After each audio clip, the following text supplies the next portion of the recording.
नारद जी कार्तिक महात्म्य में कह रहे हैं, दीपोत्सवम् कृतं येन दीपावल्यां च तद्गृहे लक्ष्मी संक्रयते राजन् नोर्जे ज्येष्ठा न कुत्रचित्। कह रहे नारद जी कह रहे हैं, हे राजन, कार्तिक महीने में अमावस्या के दिन जो अपने घर में दीपों का उत्सव करता है, उसके घर में लक्ष्मी आती है और दरिद्रता नहीं आती।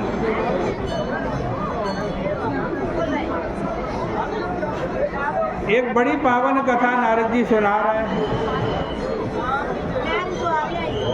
एक सत्य शर्मा नाम का ब्राह्मण था। धन की प्राप्ति के लिए नारायण भगवान की आराधना करता था। उसने ये कथा कही। रसु नाम के राजा ने प्रश्न किया, हे नारद जी, ये सत्य शर्मा कौन है, उसकी कथा क्या है, उसके घर में लक्ष्मी कैसे आई?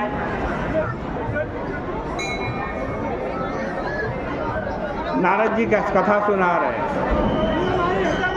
शूरसेन देश में कोई सुंदर बुद्धिशाली सत्य शर्मा नाम का ब्राह्मण रहता था। धर्मार्थ धर्म के लिए कर्म करता था, लेकिन उसका मन बड़ा व्याकुल रहता था। वो सोचता था मेरे पास भी धन हो तो मैं धर्म करूं, यज्ञ करूं, दान करूं, पुण्य करूं, सत्कर्म करूं। अपने स्त्री पुत्रों को भी अलंकृत करके बड़े सुंदर भवन में निवास करूं, और ऐसा मनोरथ करके उसने देवों के देव भगवान नारायण की भक्ति प्रारंभ कर दी। धन के लिए भगवान का पूजन करने लगा।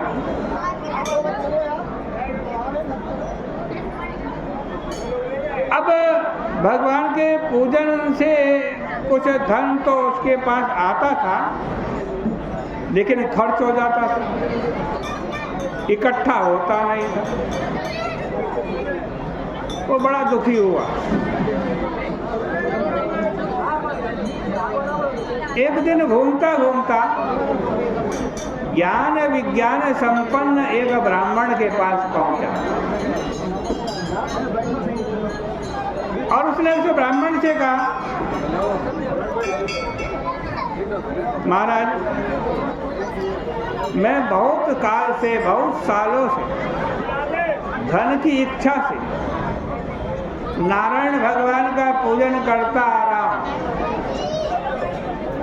फिर भी मुझको केवल जीवन निर्वाह के लिए धन प्राप्त होता है, उससे ज्यादा धन नहीं मिलता। ब्राह्मण देवता ने कहा, तुमने देवता ये गलत पकड़ा।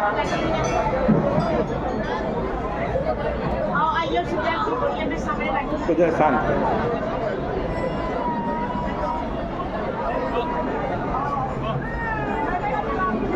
धन की प्राप्ति के लिए नारायण भगवान का पूजन नहीं करना चाहिए, क्योंकि जो नारायण भगवान का भजन करता है, पूजन करता है, नारायण भगवान उसके धन का हरण कर लेते हैं।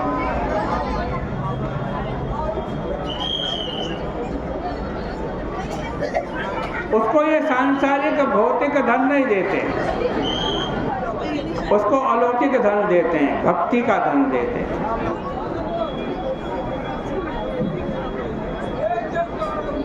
जो नारायण भगवान की भजन करता है ना,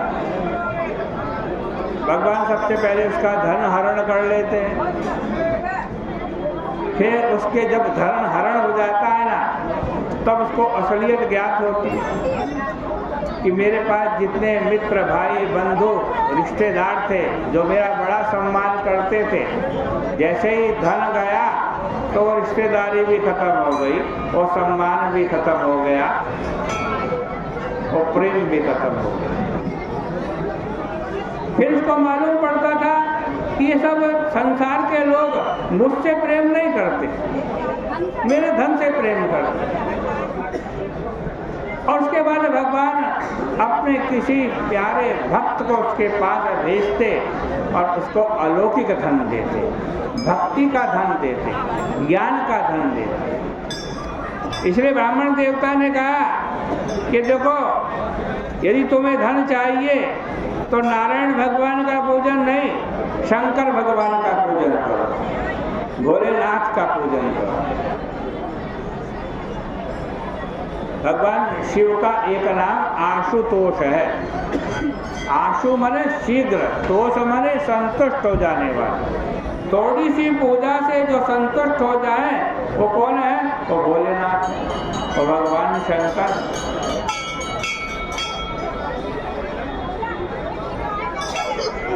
तो कहा कि तुम भगवान शंकर का पूजन करो भाई। नारायण भगवान का पूजन तो वैरागी लोग करते हैं। उस ब्राह्मण का वचन सुन करके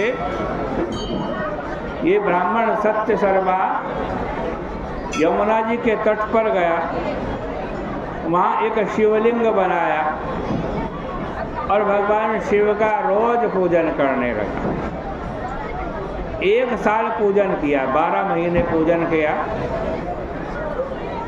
भगवान शंकर प्रकट हो गए। पूछा क्या चाहिए ब्राह्मण देवता? ब्राह्मण ने कहा मुझे तो धन चाहिए जिससे मैं धर्म कर सकूं। भगवान शंकर ने इस सत्य शर्मा को धन प्राप्ति का उपाय बतलाया। उससे कहा जाओ अपने देश के राजा के पास जाओ, उससे वरदान मांगना कि जब कार्तिक महीने की अमावस्या की तिथि आए तो आपके राज्य में कोई भी रात को अपने घर में दीपक ना जलावे, बत्ती ना जलावे, प्रकाश ना करे।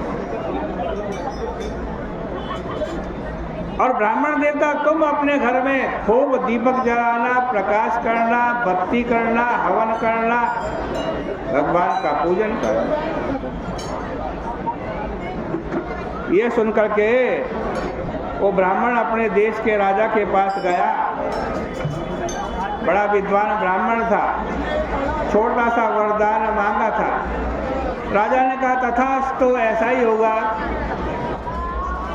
अब जब कार्तिक के महीने की अमावस्या की तिथि आई,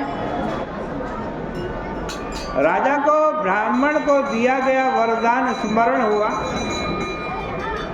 उसने अपने राज्य में डुगडुगी पिटा दी। आज शाम को कोई भी अपने घर में दीपक नहीं जलाएगा, बत्ती नहीं जलाएगा, प्रकाश नहीं करेगा। राजा का हुक्म था, किसी ने राज्य में अपने घर में दीपक नहीं जलाया, बत्ती नहीं जलाई, सब जगह अंधकार ही अंधकार। लेकिन सत्य शर्मा का घर बड़ा शोभायमान हो रहा।